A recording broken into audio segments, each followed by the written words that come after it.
প্রিয় বন্ধুরা, আপনারা ইন্ডিয়াতে যারা আসেন তো অবশ্যই তারা ট্রেনে জার্নি করেন অথবা ট্রেন জার্নি আপনারা বেছে নেন। তো আমি আপনাদের মাঝে এখন যে ভিডিওটা নিচ্ছি সেটা হচ্ছে ট্রেনে বসেই নিচ্ছি। এটা হলো একটা ট্রেন। তো ট্রেনের দুই সাইডে দেখেন ট্রেন ধীর গতিতে হয়তো বা কোনো কাউন্টারে আসছে, সেই জন্য সে আস্তে আস্তে যাচ্ছে। তো আমি যখন ভিডিওটা নিয়েছি তখন ট্রেনের দুই সাইডে খুব আস্তে আস্তে যাচ্ছে, কিন্তু এই জায়গাটা আমার জানা নাই, অর্থাৎ আমি তো বাংলাদেশি, আমি জানি না যে কি অবস্থায় ট্রেন এখন স্টেশনের কাছাকাছি চলে আসছে। এটা একটা ওভারব্রিজ করতে আসছে, এটা হয়তোবা নতুন সংস্কার রাস্তা স্থাপন করতেছে এখানকার গভর্নমেন্ট। তো জনাব তারেক রহমান, তার উদ্দেশ্যে আমার একটাই কথা যে স্যার, আপনি আমাদের দেশে ট্রেনটাকে একটা জাতীয় চলাচল মাধ্যম তৈরি করে তুলুন।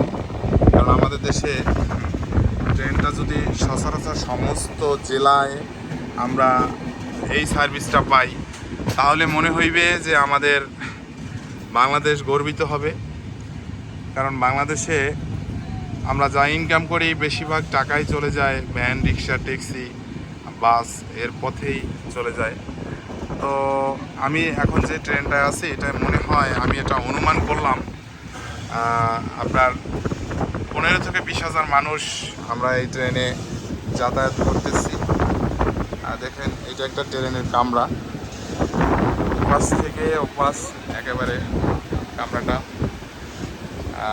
একজন পুলিশ অফিসার বসে আছে আমার সিটে, তো উনি ওখানে ওনার ফোন চার্জ দিচ্ছে। এটা ট্রেনের বেসিং, এখান থেকে কেউ হাত মুখ ধুইতে পারবে। এরপরে দেখেন ট্রেনের ওয়াশরুম। আপনারা ট্রেনে যখন কেউ ওঠেন নাই বা আসেন নাই, আমি ট্রেনের ওয়াশরুম আপনাদের দেখাচ্ছি। এটা হলো ট্রেনের ওয়াশরুম। ট্রেনে অনেকের কাছে স্বপ্ন হয়ে দাঁড়ায় যে ট্রেন কীভাবে জানি।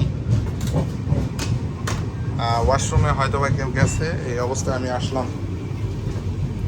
হ্যাঁ বন্ধুরা, এই আরেকটা কামরা। তো ট্রেনের ভিতরে এটা হলো দোকান।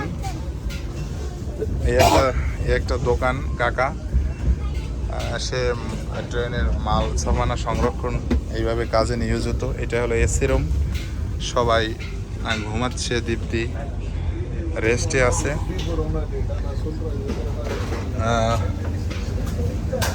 তো এই ছোট ছোট কামরা।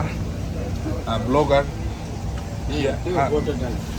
ব্লগার হ্যাঁ, বিটিও। ও সরি, এটা হলো ট্রেনের রেসিপি, অর্থাৎ রান্নার ঘর। এখানে রান্না বান্না আপনার যা খাবার এখান থেকে নিতে পারবেন অবশ্যই নেওয়ার জন্য। এখান থেকে রান্না হয় সব কিছু। তো ওই কি, আমি চলে যাচ্ছি। ট্রেনের রান্না বান্না কাজগুলো এখানে হয়। ওকে।